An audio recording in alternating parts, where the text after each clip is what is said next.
and this is going to sound weird. I almost hesitate saying it. What if I told you the secret to living with fibromyalgia isn't another pill or treatment, but two powerful mindset shifts? In order to start living well with fibro, you have to begin with who you are right now and what brought you here.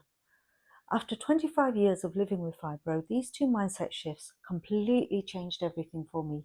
And they even helped me realize that fibro, as hard as it is, has been more of a friend than a foe.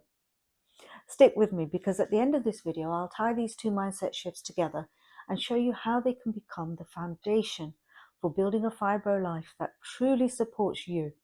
For me, self-awareness was the first big turning point. And I don't just mean noticing what's going on in your life, like what triggers your symptoms and what increases them or what reduces them. I mean really paying attention to yourself. That means starting small, noticing what foods help you and what foods leave you drained, noticing which people lift your energy and which ones leave you stressed, becoming aware of how your thoughts affect your pain or fatigue. Even something as simple as recognizing what you actually enjoy and what you don't. That practical awareness, just knowing what helps you and what harms you, is the foundation. But there's also a deeper layer. Because when I became truly aware of myself, I realized that a lot of my life, my beliefs, my values, my attitudes, weren't actually mine at all. They were built around what other people expected of me, my family, my workplace, my school, even society. So without even realizing it, you can end up living your life through beliefs you never consciously chose, but that were handed to you. And there's nothing wrong with that, unless those beliefs no longer work for you. For example, for years I carried one belief in particular, that I wasn't enough unless I was being productive. Maybe you felt that way too. Another way this sometimes shows up is feeling guilty if you rest or relax. So self-awareness also means asking, is this belief actually true? Does it help me or does it harm me? And here's the truth, this kind of belief harms you. When you feel you are only a good enough person if you are working, producing, or helping someone else, no wonder you're exhausted all the time. That is the path to exhaustion. And now here's another truth. You can choose new beliefs. You can decide as an adult that you are worthy right now, that resting, caring for yourself, and simply existing all have value too. Because you deserve a good life, one that works for you. And that's the real foundation of self-awareness, knowing not only what affects your body day to day, but also who you are as a person and who you want to become. I really hope that was clear. If you want to know more or have any questions, please ask in the comments below. I'm happy to answer questions and explain in more detail. But awareness alone isn't enough. The second mindset shift is living consciously. And here's the truth. Most people in our society live unconsciously. This isn't a criticism.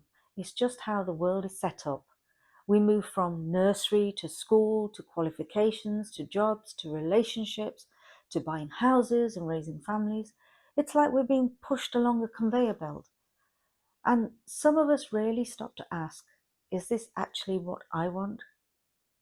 Even in everyday life, we make unconscious choices. You feel low, so you have some cake or a chocolate. You're tired, so you scroll on your phone for hours, even though you know it'll make you sleep worse. We live by our short-term pain and pleasure without realizing the long-term cost. Living consciously means breaking out of that autopilot.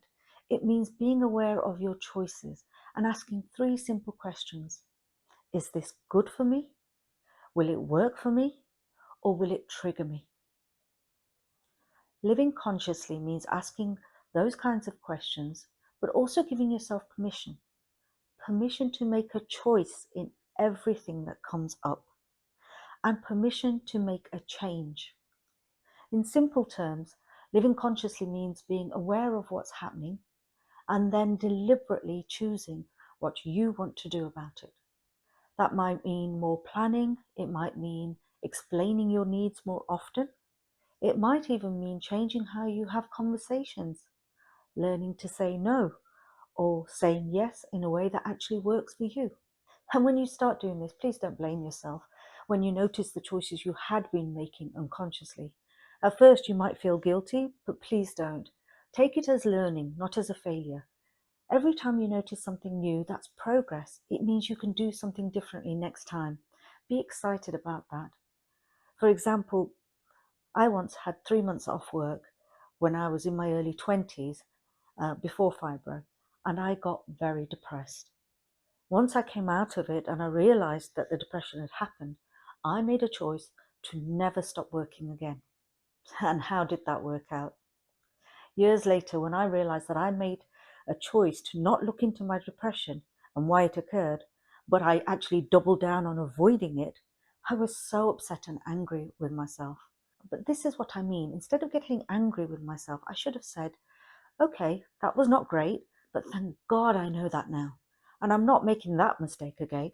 Now I know how important it is to get help and to talk about my feelings. Living consciously also means planning for balance. For me, that looks like balancing my working time with lighter housework or hobbies, and making sure that every day, or at least every week, I keep some time just for me. Time to enjoy myself in ways that I know are good for me. Whether that's going for a walk because it keeps me fit, or doing a jigsaw that helps me relax. And relaxation is absolutely vital for my health. So if self-awareness is about noticing who you are right now, then living consciously is about choosing who you want to be, one decision at a time. And here's the surprising part, and this is going to sound weird, I almost hesitate saying it. By going through this process, I realized that fibro has actually been my friend all along. As hard as it is, it has forced me to stop living unconsciously and to build a life that's more in tune with who I really am and who I really want to be. A life of my own choosing.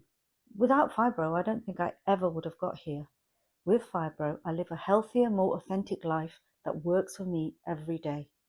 For me, the real change came when I combined these two mindset shifts, self-awareness and living consciously.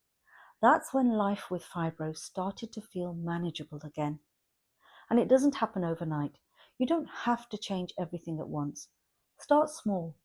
Notice one thing about yourself today. Make one conscious choice that's truly yours. That's enough to begin with. These two mindset shifts, self-awareness and conscious living, sound simple, but they're not easy, especially if you spent a lifetime living by other people's expectations and rules. But here's the encouragement. Every time you notice something new about yourself or make a choice that really supports you, you are reclaiming a little bit of your life, a little bit of your own power. Step by step, you're building a life that feels more like yours and one that works better for you. And that's the secret to living well with fibromyalgia, not chasing the next cure, but choosing the life that supports you and helps you thrive.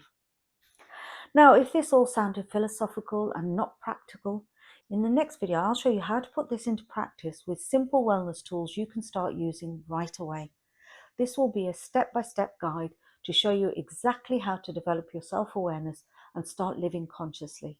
So make sure you subscribe to get notified of that next video, and I'll see you next time. Until then, take care of yourself and be well.